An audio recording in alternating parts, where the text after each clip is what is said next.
खंडेश्वरी मातागड येथे महाशिवरात्री निमित्ताने भव्य महाशिवरात्रीचा उत्सव साजरा करण्यात आला। भजन कीर्तन अशा विविध धार्मिक कार्यक्रमांचे आयोजन मोठ्या जल्लोषामध्ये करण्यात आले होते।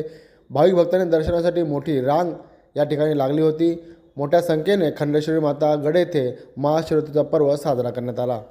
भाविक एकत्र येऊन आणि या महाशिवरात्रीच्या कार्यक्रमामध्ये आणि खंडेश्वरी मातेच्या दरबारामध्ये आज हा आयोजित केलेला कार्यक्रम आपल्या सर्वांचे परिचित असणारे श्री भगवान दादा रामा केने, तसेच हरिभक्त परायण गोपीनाथ दादा केने, तसेच संजय भाऊ केने आणि तसेच आमचे भाऊजी पंढरीनाथ केने आणि या सर्व मंडळीने हा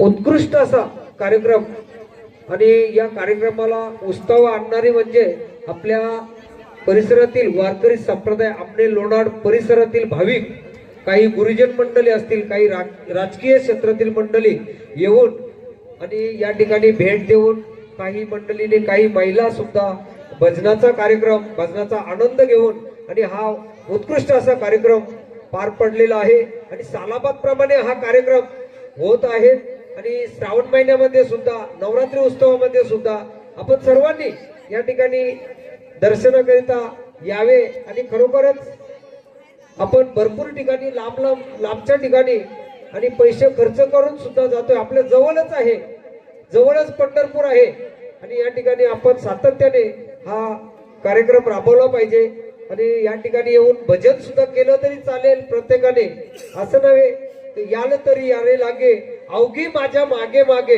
आजी देतो पोट भरुई आणि जोवरी नुपुरेवरी।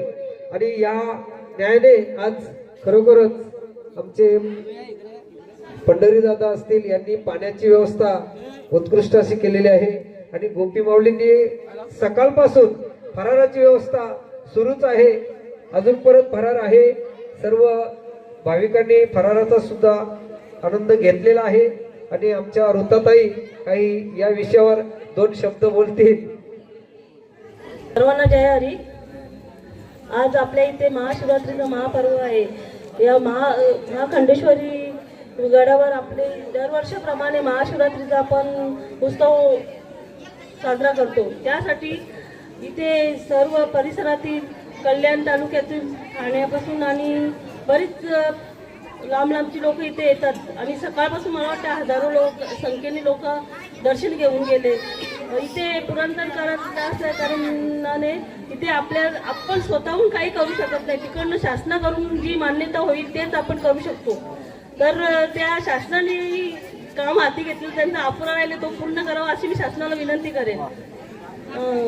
तसंच आज सकाळपासून मला वाटते 12 वाजल्यापासून रांगत चालू आहे दर्शनासाठी। तर इथे हजारोच्या संख्येने दर्शन घेऊन येणाऱ्या भाविकांचे मी हार्दिक अभिनंदन करते। इथे सकाळपासून सगळ्या पाण्याची, फराळाची व्यवस्था केली, सगळ्यांनी दर्शनाचा लाभ घेतला। मी सर्वांचं मनापासून आभार आहे। धन्यवाद।